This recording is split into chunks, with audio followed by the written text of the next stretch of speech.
keys are to the glory days at the stick. From who's got it better than us to brick by brick. It's always the 49ers way, from off-season to game day. Yeah, we talk back. It's the 49ers Cutback.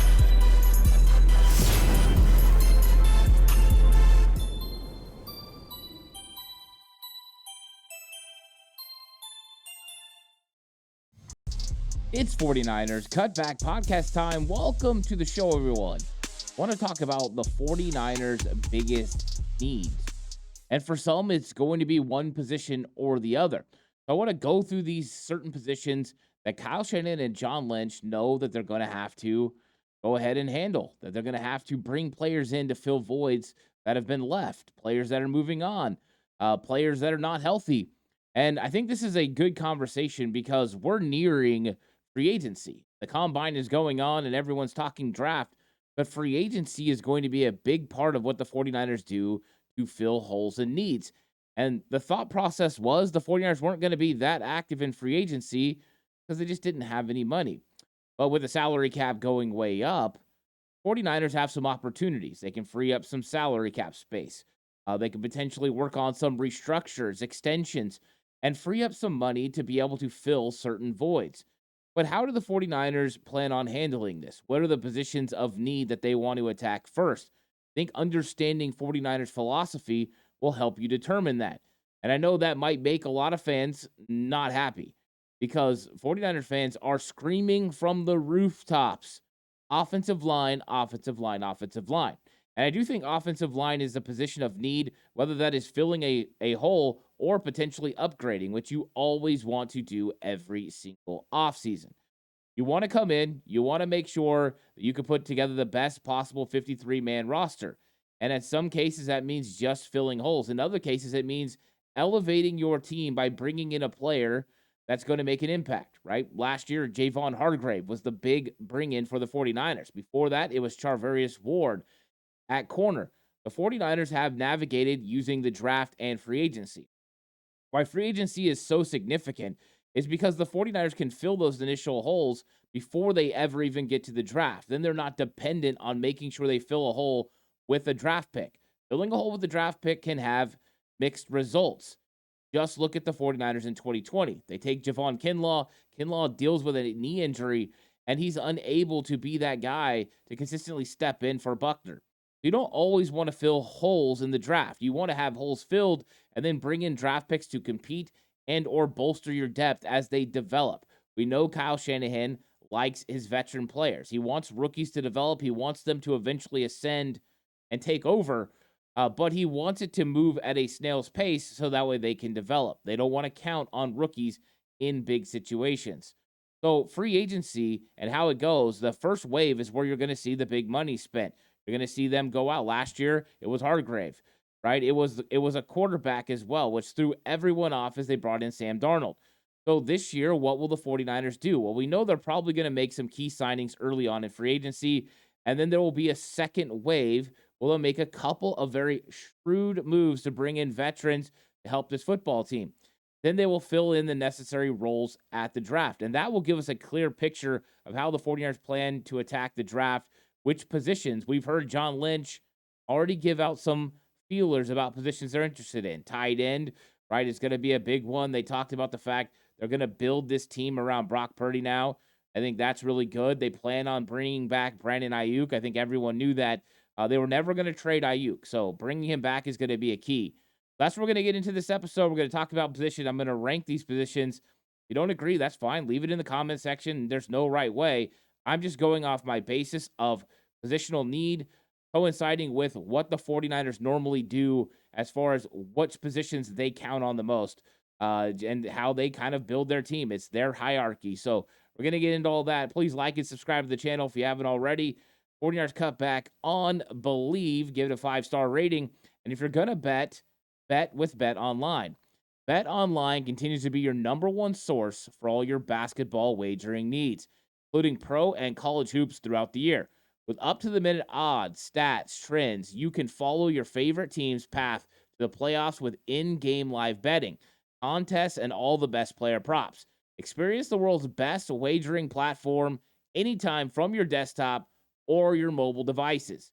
Head to Bet Online today, become part of the team, and remember to use the promo code BELIEVE, that's BLEAV, for your 50% welcome bonus on your first deposit.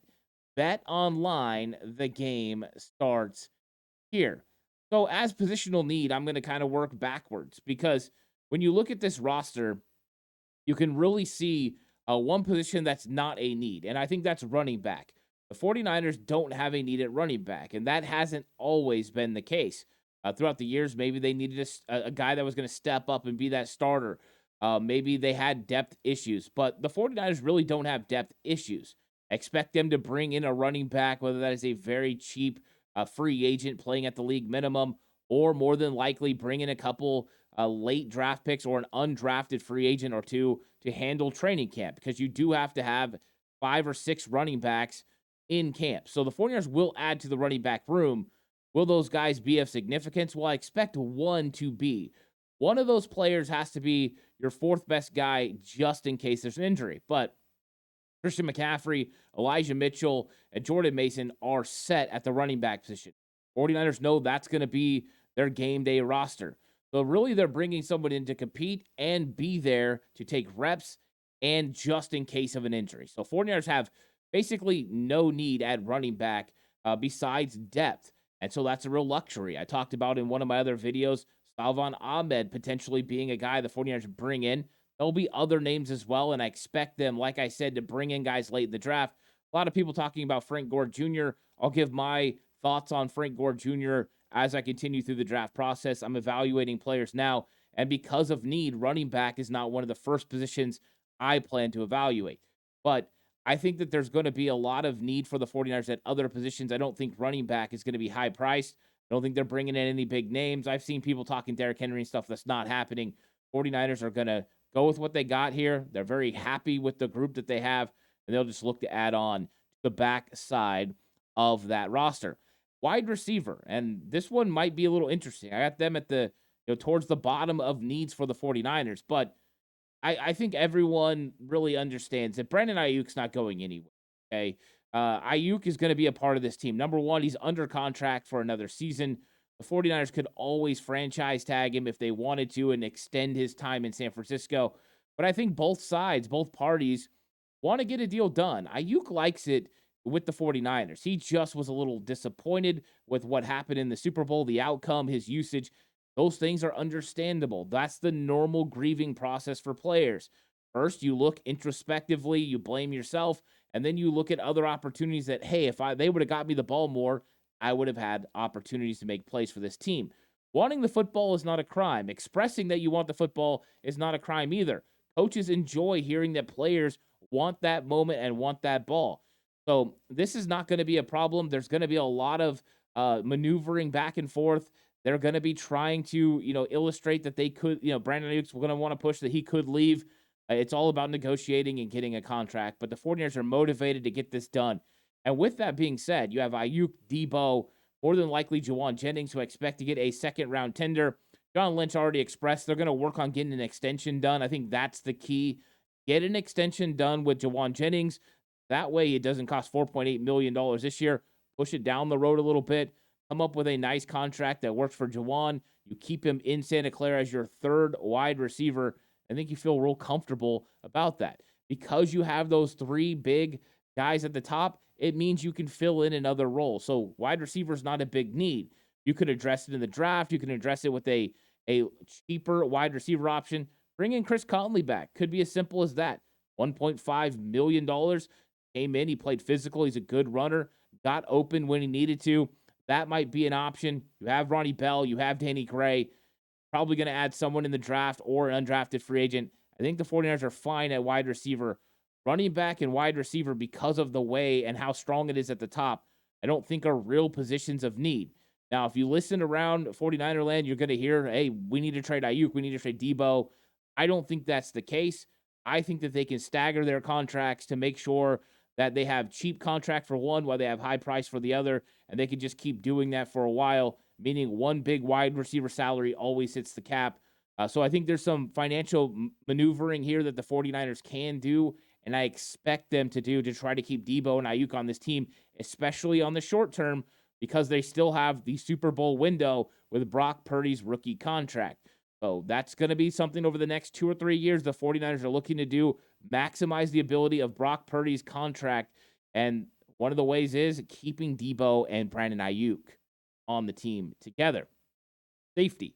I think safety is the next category as I'm going down the list of need, because even though you don't have depth, and this is a real issue for the 49ers as far as depth, you normally only roster 4 safeties. We know the 49ers are going to have Talanoa Hufanga coming back from injury, and they have Jair Brown. Because of those two guys and the way that Jair Brown played last year, I believe the 49ers have their starting unit. You still have Tishawn Gibson, who loves it in San Francisco, and if he's willing to play another year, you could definitely bring him back. You have young abilities from Taylor Hawkins, but you are losing George Odom, so you are going to have to fill in the depth positions around the safety. I just felt with there only being 4 normal roster spots and you having 2 of those filled, this wasn't going to be a huge need. I do expect the 49ers to look at it in free agency, but really address it in the draft. I think Tishawn Gibson could be available to come back as long as the 49ers believe, it depends on what they believe with Talanoa Hufanga. Because Hufanga's coming back from injury, if he's going to be ready and set to go, maybe you don't. But insurance-wise, Tishawn Gibson makes sense. Bring him in. You could run 3 safety looks. You could use these guys together to get the best looks and the best matchups that you're looking for. But I think the 49ers are going to look at this and see what they want to do, but I don't think this is a big need. I think it is a need. I just don't think it's like a huge need for the San Francisco 49ers at safety, because you only roster 4. There's other positions you're going to roster 9 or 6, and you have multiple holes. Those ones are a little bit more interesting that the 49ers are going to have to address. So I think they'll address it a little bit in free agency, maybe with the Tishawn Gibson coming back. We'll see if they decide to bring George Odom back as well. And then you're going to go ahead and look at the draft and maybe find a young guy that you can insert in there to continue to develop. Gibson, whether he retires or not, I think is going to be one of the most interesting things for the 49ers in the back end, because Gibson was like a coach on the field, and I know the 49ers felt really comfortable having him around. Tight end. I think tight end is a position of need. It has been for several years now. It's always been about tight end depth. And John Lynch kind of let the cat out of the bag that they're looking for a tight end too. And this is something that we've talked about on the channel for a long time, is yes, Charlie Warner's a great blocker. And yes, Ross Dwelley was decent at catching the football. He showed that in 2019. What you didn't have was the guy that could do both. And in Kyle Shanahan's offense, he's had to use Kyle Juszczyk a lot to handle that dual threat role. He could block and he could catch. Well, sometimes you want to run 2 tight ends, and you want a tight end that has the abilities to get down the field, but can also block on the edge. And so they want to address this, and they want to address this, I'm sure, whether it's free agency or the draft. I think this is one where you kind of have to look around the landscape of the league, and there's lots of tight ends that are going to be available, from Hunter Henry to Robert Tonyan, who's kind of fell off. You have some young, high-priced guys. You have some guys who are not so high-priced, and maybe guys that are looking to land in a situation where they can win a Super Bowl. So I look for the 49ers to try to address this. Last year, they tried to address it with Cameron Latu. They tried to address it with Braden Willis. But really, they haven't been able to find that tight end yet. Now, Latu, they redshirted. How much did Latu grow in that season off? How much is he getting better? I think that's going to be a big question mark that won't be answered until we get to training camp. But Latu had a case of the drops. Now, I thought Latu had some moments that at least give you optimism. But there was a lot of those moments as well that made you see he wasn't going to be capable of playing on the 53-man roster in 2023. So his improvements are going to be key to seeing where this tight end room is. I think the 49ers aren't going to hedge their bets that those 2 guys are going to be able to back up George Kittle right away. Bringing back Charlie Warner is great for blocking, and I think they'll try to bring him back and hope that the young guys or someone else they bring in to compete with him could eventually overtake him as tight end 2. The best situation for the 49ers is an improvement at tight end 2. So depth isn't the issue for the most part. I think Braden Willis will do a good job of being a tight end 2 or tight end 3. I just don't know if he's capable and ready yet to be that big tight end 2 that they're looking for. So 49ers got to address it. I don't think it's like a position where, hey, we're in a lot of trouble, but they would love to advance from where they were with Charlie Warner, from a really good blocker to a guy that's a really good blocker and a good pass catcher. I look for the 49ers to look in free agency and address this in the draft. We could see another draft pick for the 49ers, and there's some guys that I like, and I'm going to talk about them on Patreon. Eventually, we'll talk about him here as well, but I found a tight end already that I absolutely love, and he's going to be a star player for me. I'm going to talk about him on Patreon later on, either this week or next week. I'm starting to get my star players coming out, so it's going to be a lot of fun as we get into draft season, because draft season is so important. And let's talk about the next position, cornerback. Cornerback has been a issue for the 49ers probably since Kyle Shanahan and John Lynch got to San Francisco. They've been looking for those guys. They drafted Ahkello Witherspoon. He never really worked out. Spoon's been around the league, and he just hasn't been able to latch on. And the 49ers have been searching. Ambry Thomas, he didn't work out. But Deommodore Lenoir was an absolute hit. And in fact, undrafted free agent Emmanuel Mosley was a big hit for the 49ers. Not that they haven't had success finding cornerbacks, keeping them healthy has been a problem for the 49ers. So here we are again, and John Lynch said you just have to address the cornerback position every single year. I think they've got some really good linchpin players right now. They've got Charvarius Ward. He is elevating his game to elite caliber in this league, all-pro caliber for Charvarius Ward. And then on the other side, Deommodore Lenoir is flying under the radar, but Deommodore Lenoir is a really, really good football player.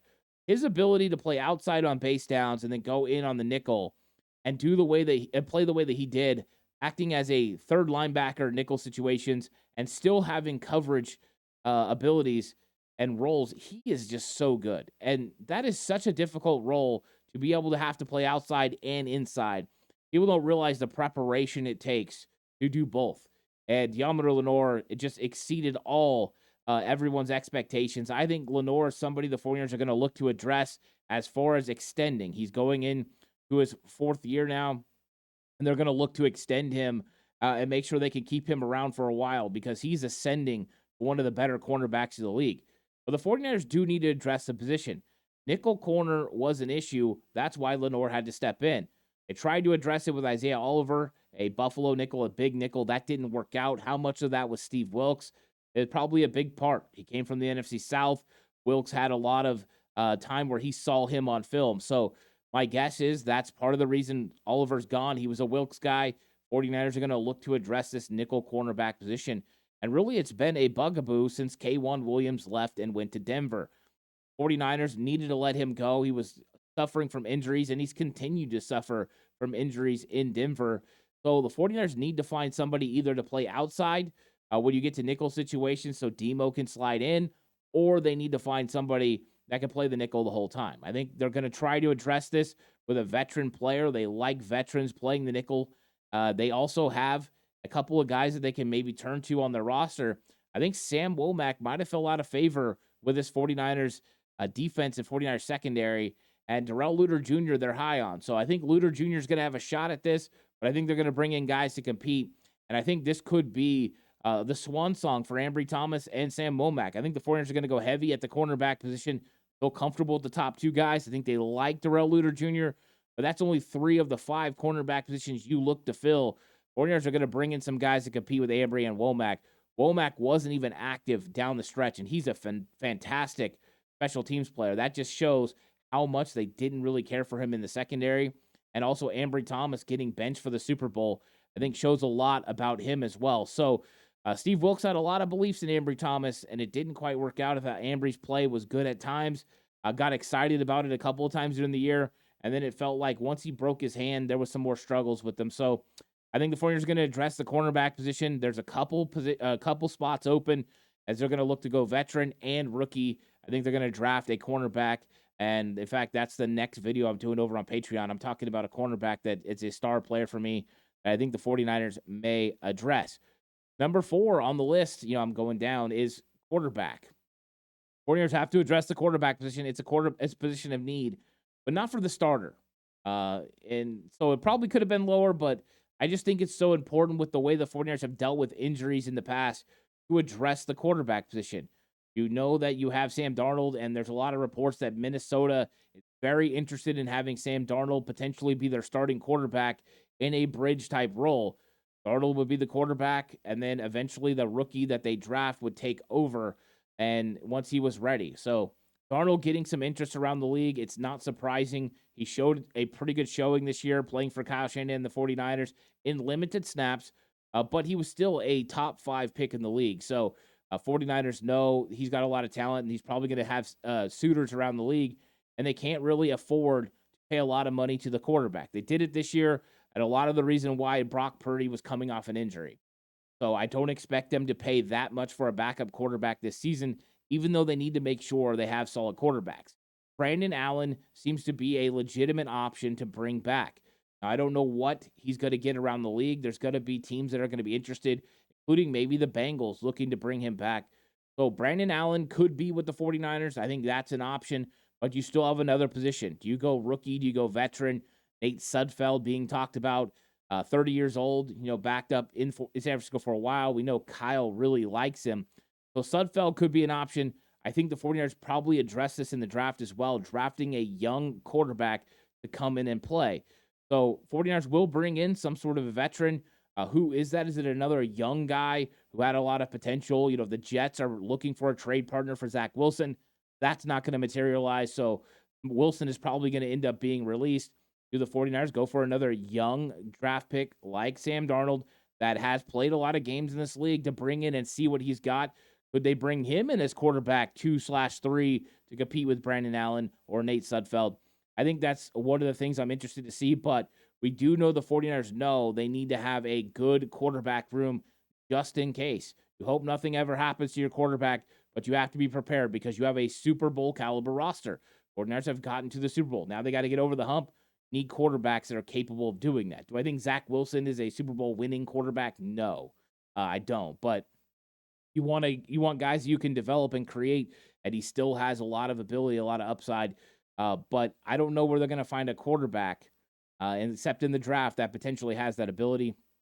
Have some quarterbacks I like in the draft, and we'll see if the 49ers end up going that direction. So here we go. This is the top 3.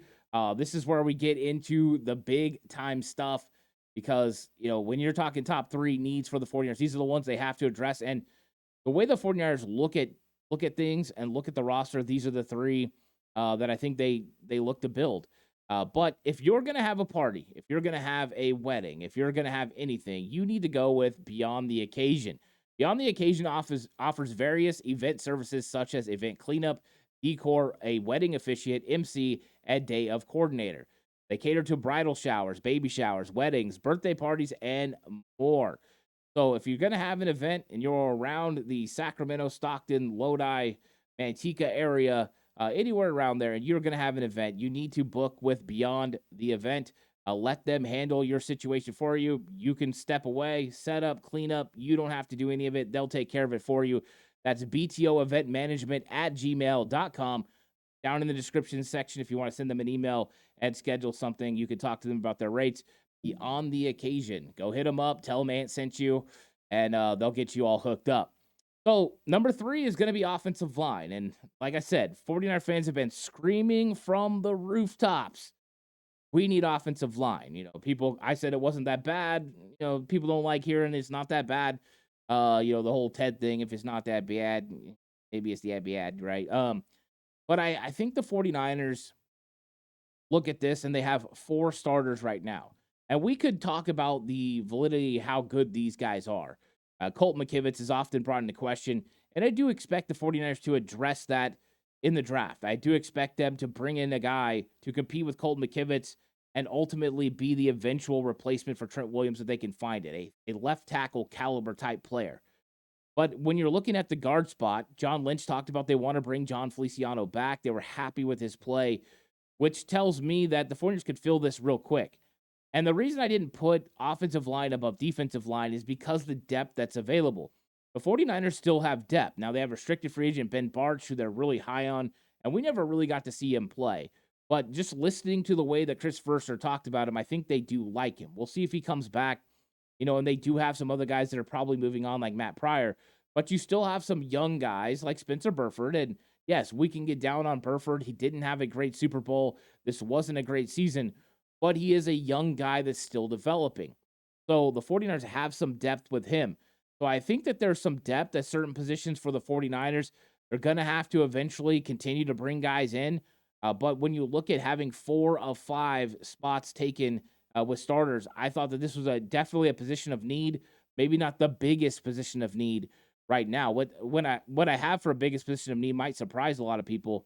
But I think that the 49ers do need to address this. I expect them to draft an offensive tackle. If the right offensive tackle is available in round 1, you go for it. This is a tackle draft. I mean, this offensive line group is absolutely fantastic in this draft. If ever you need an offensive line, this is the one to address it. And that's where I think the 49ers go. I think they sign John Feliciano back. I think they continue to develop Spencer Burford, continue to develop Jalen Moore, and they draft a couple of guys in this draft that can compete, whether that is an offensive guard or a tackle. I think they're going to go tackle early on in the draft and potentially late in the draft with interior offensive linemen. They don't draft interior offensive linemen very often. You look back, Aaron Banks is normally one of the guys you look at, guard. Besides that, they usually draft offensive tackles and then move them around, which could be the case this time. But there's a lot of really good offensive linemen. One of the interior offensive linemen that I really like, that I'd love to see the 49ers get later on in this draft, is Zach Zenter out of Michigan. I like him a lot. Lots of tackles I like early on in this draft as well. So I expect the 49ers to address it. I expect them to get somebody that can compete with Colton McKivitz. And like I said, eventually become that left tackle of the future. But when you're looking at filling holes, I think this one, yes, the 49ers can do a little bit here and there. But as far as positional value, much as we as fans value the offensive line more than probably any other position, the 49ers just don't. I mean, they value it to a point. Kyle Shanahan looks at it. He wants a great left tackle. He wants a good right tackle, and he wants a good center. And then those guards is kind of just, what he can find. So it's going to be interesting what they do with the offensive line. I expect them to address it. I just don't know how big they're going to go, but I do think it's their third biggest positional need that they have. Second is going to be defensive line. And this is one of those things where people don't like 49ers drafting defensive linemen, but this is a year where it really is a positional need. Last year would have been a positional luxury. This year it's a positional need. Yes, they have 3 of the 4 starters, and that's where you start. But when you look at the depth, they're lacking depth because of the players that are available, in free agency. The 49ers don't have a defensive end opposite of Nick Bosa right now. The guy under contract to do it is Robert Beal Jr. So he was a rookie last year. We're not set for him to start. Drake Jackson's coming back off an injury. I don't think anyone feels comfortable saying he will be the eventual starter opposite of Nick Bosa. So you have those 2 young guys. Of course, Drake Jackson will be going into year 3 coming off an injury. Robert Beal, I think, showed some real promise. He's coming in, but I don't know if you can expect Beal to be a starter right now at this stage in his career. So the 49ers are losing Chase Young. Well, we don't know if they're losing him, but they don't have under contract Chase Young, Randy Gregory, Cleveland Farrell, who I think they would like to bring back. They don't have guys on the interior either. Javon Kinlaw's out. This Kevin Givens is going to be potentially out. These guys are free agents. So right now in the interior defensive line, you have Javon Hargrave, you have Eric Armstead, you have Kalia Davis. So you have needs. You have needs at defensive end. You have needs at defensive tackle as far as depth. So I think this is a position of need. I look for the 49ers to address it early in the draft, and maybe with some young or some guys that are coming off their first contract that are looking to get a bigger contract eventually. The kind of Maurice Hurst, Arden Key, Cleveland Farrell guys who come in here, sign a cheap deal, do a really big things, and go out and get their double-digit contract. I lost Samson Ebukam, Arden Key, who got big deals, Charles Omenihu. Still a very good place for them to kind of elevate their game and elevate their worth around the league. So I expect the 49ers to address defensive line early in this process, probably some through free agency and some through the draft, but I think it's their second positional need because of the way that they value defensive line on this team. And then number 1's linebacker.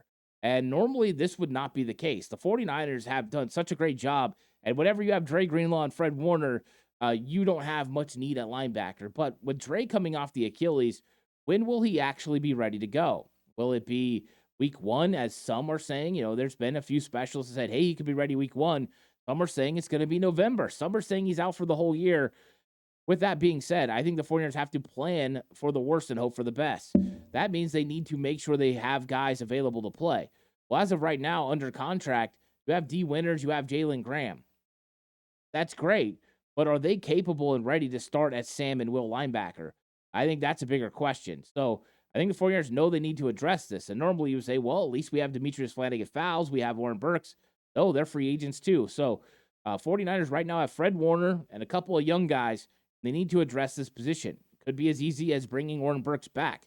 But I think they're looking to make sure the way they hedged their bets last year, the way they wanted to make sure they had a backup quarterback just in case something happened and Brock Purdy wasn't ready to go and brought in Sam Darnold. I think they need to do that with linebacker this year as well. They need to make sure they bring in somebody that in case Dre Greenlaw's not ready to go, you have a running mate that can play really well next to Fred Warner. So that is going to be a high priority for the 49ers. I look for them to address it in the draft as well, bring in competition for the back end. Flanagan Fowles might move on now. We don't know what's going to happen with Warren Burks. But if you can bring in a couple of young guys to go with a nice player that you sign to go with Fred Warner until Dre gets back, I think that's the way to go. So because you only have one starter under contract, I think this is a position of need for the 49ers that has to be addressed and why I made it number one. Of course, if Dre gets cleared, this is great. The 49ers are sitting in the catbird seat. They're sitting comfortable. But I really believe that right now the 49ers are looking at this and they're like, you know what? Our number one position of need that we have to address in free agency more than likely is going to be linebacker. And then I think after that, you're looking to address defensive line, offensive line, quarterback, cornerback, tight end, safety, wide receiver, and then running back. I think that's how the position of need goes in the hierarchy, the way the 49ers are thinking about it. Could be something different. Let me know what you think about this. Let me know if you think that it's a different way. Maybe you think offensive line is number one. That's okay. We can not agree on everything, and it's fine. And discourse is good. So let me know what you think in the description section down below. I appreciate you all watching, all listening. Like and subscribe if you haven't already. That means a lot. This episode brought to you by brought to you by Bet Online, where the game starts. Of course, also Beyond the Occasion description in the comment section or description section down below. So check that out. Because I just got myself all tongue-tied, didn't I? Well, thank you guys all for joining me. I'll catch you guys on the next one. Until then, stay safe. And remember, the right way is always the 49ers.